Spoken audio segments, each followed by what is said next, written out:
Depois dá uma suada. Eu tô vendo os comentários aí, rapaziada, falando do pênalti que não foi... Bom, suposto pênalti que não foi marcado para o Atlético Mineiro. O que eu acho?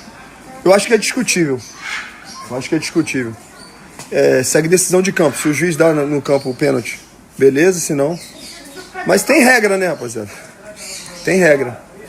E sobre a expulsão do Barros, do Vasco, assim, para falar bem a verdade, eu não vi o replay de lance. Não mostrou um replay de lance. À primeira vista, assim, na hora assim, eu falei, pô, o moleque deu mole e cabaçou. Aí depois você revê no replay, eu falo, cara, mas o moleque não faz o movimento ele não faz o movimento. Então, assim, de fato, o VAR tinha que intervir nesse momento, sabe? O que não apaga, obviamente, o baixo jogo do Vasco na maior parte do tempo, né? Mas... E não mostrou, cara. Eu não vi replay, não vi lance, assim, o replay em câmera lenta, aquelas situações todas assim que realmente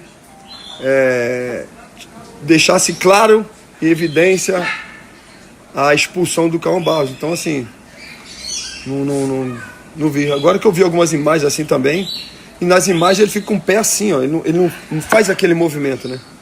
E disso eu sei bastante, que eu fiz muito movimento brusco, assim, muito mesmo. Alguns fui expulso, outros não. Tá de elogiar Léo Jardim. Eu vou dormir agora eu vou dormir, prometo. Léo Jardim. Se não fosse Léo Jardim, teria sido uns 4, hein? Goleiraça, né? Panturrilha do Carrascal. Alícia, justa ou roubada? Justa, Domi. E eu vou dizer isso com a convicção de quem precisou ver a última imagem que apareceu na transmissão. Porque as imagens eram péssimas. Mesmo a primeira imagem que apareceu como a imagem da revisão do VAR, não dava para ver nada, porque o juiz estava na frente.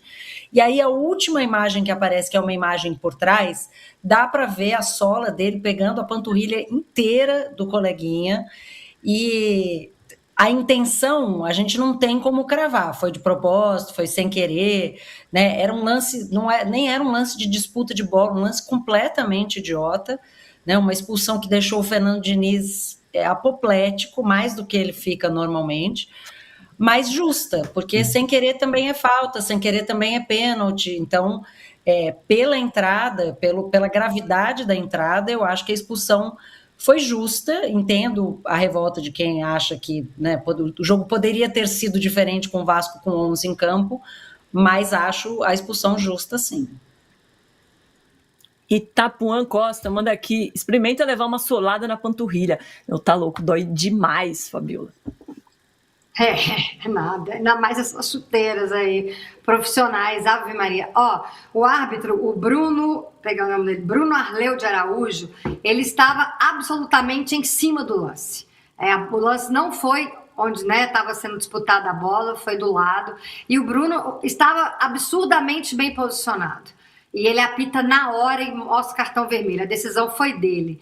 Então, eu concordo, eu entendo o vascaíno, essa torcida gigantesca, que, né, pelas condições hoje, desse momento de 2026, 2025, 2024, perde para o Flamengo sempre, mas é melhor pensar em reestruturar o Vasco, que agora vem Brenner, né, que o Fernando Diniz pediu, melhor pensar numa estruturação melhor de equipe. Poste com o Flamengo. Mas falando da expulsão, se alguém vai perguntar, uma expulsão para mim meio ridícula, um negócio sem sentido nenhum. Eu sinceramente não consigo entender uma expulsão dessa. Teve um lance pouco antes, no primeiro tempo, que um lance com o Andrés Gomes, o cara chuta no alto, pega no pé do Andrés, também não acho que é lance para expulsão. Mas esse muito menos. Menos do que aquele. O cara tá passando, não sei se o Barros tentou dar um totó no cara. Não tem nada, não tem força excessiva, não tem risco de lesionar o jogador, nada. Aí tem uma câmera que eles pegam assim, às vezes, que para, que a sola da chuteira do Barros está perto da panturrilha, mas não tem força nenhuma ali, zero. Até que o jogador levantou, jogou normalmente, e é uma expulsão que condicionou muito o que podia ser o segundo tempo. No primeiro tempo, o Flamengo, quando dava igualdade do Mérito, tinha jogado melhor, mas quando voltou ao segundo tempo, a impressão que tinha é que o jogo ia ser outro. E você vai ver que o campeonato vai acontecer, campeonato carioca, campeonato brasileiro, e o critério não vai ser o mesmo. Um lance como esse não vai acontecer expulsão. Com aquela contundência ainda, com aquela vontade de expulsar, vai ser muito difícil acontecer. Aqui, Diniz, boa noite. Jonathan Santos, canal BTB Esportes. Mesmo com a superioridade do Flamengo, que você falou em relação ao primeiro tempo, se o Ryan estivesse na partida de hoje, você acha que seria um plus diferente? Eu acho que poderia aproveitar melhor a oportunidade. E se você já planeja, né, num substituto para o Ryan, seja no time ou uma chegada de um jogador, como seria esse substituto para o Ryan? Obviamente que, se a gente ficar falando do Ryan, que o Ryan, tudo bem que ele ainda não confirmou a saída, mas a gente tem que pensar para frente agora. Obviamente que se o Ryan tivesse hoje, ele teria feito coisas positivas no jogo, porque ele era o grande destaque do nosso time ano passado e começou a temporada sendo o grande destaque do time. Então ele, nesse momento, ele ainda faz falta. A gente vai ter que se virar com chegada de jogador, ou enquanto não chegar com aquilo que tem, para a gente suprir a ausência do Ryan, jogando de uma outra maneira, com outra característica. Vai ser muito difícil achar outro Ryan. A gente não vai ter 35 milhões de euros para pagar num jogador que é o que o Ryan foi vendido, e acho que ele valia até mais. Boa noite, Diniz. Aqui, Brian Lucas. Eu queria perguntar até que ponto o tabu que existe hoje entre Vasco e Flamengo atrapalha o elenco. Até que ponto isso mexe na cabeça do time. Porque no primeiro tempo a gente viu o time um pouco nervoso, com dificuldade de fazer o que você pede, de sair jogando, tocando bola. A gente viu muito lançamento para o PH. E até falando um pouco do último jogo, que foi 1-1, que o Vasco teve até chance de ganhar, eu perguntei para o próprio Ryan na zona mista se faltou um pouco acreditar um pouco mais, que se insistisse ali, acreditasse, o Vasco conseguiria vencer o Flamengo naquela partida. Então, queria entender até que ponto esse tabu que existe desde 2023, o Vasco sem ganhar o Flamengo, atrapalha o elenco e o time na partida. Eu não acho que o tabu atrapalhou no jogo de hoje. Acho que a gente jogou mal no primeiro tempo. A gente saiu jogando, em algumas vezes, com lentidão, não todas as vezes. E uma coisa que a gente fez muito mal, também demorou muito para pressionar o Flamengo. Às vezes que pressionou, o Rossi chutou a bola para fora, ou chutou para frente sem direcionamento. Então a gente faltou jogar mais dentro das nossas características e fazer uma partida melhor. Repito, aparentemente, quando a gente voltou para o segundo tempo, o jogo ia ser outro. Tudo indicava que a gente ia ter uma postura mais agressiva, tanto na marcação quanto com a bola.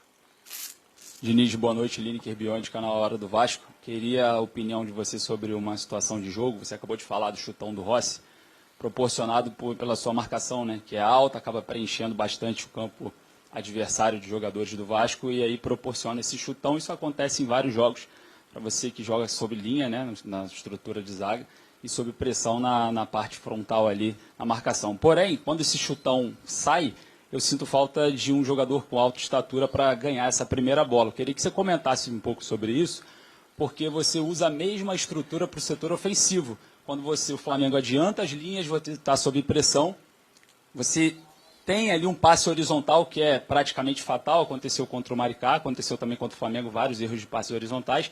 Mas quando você vai verticalizar, essa disputa é feita pelo GB, que tem alta estatura.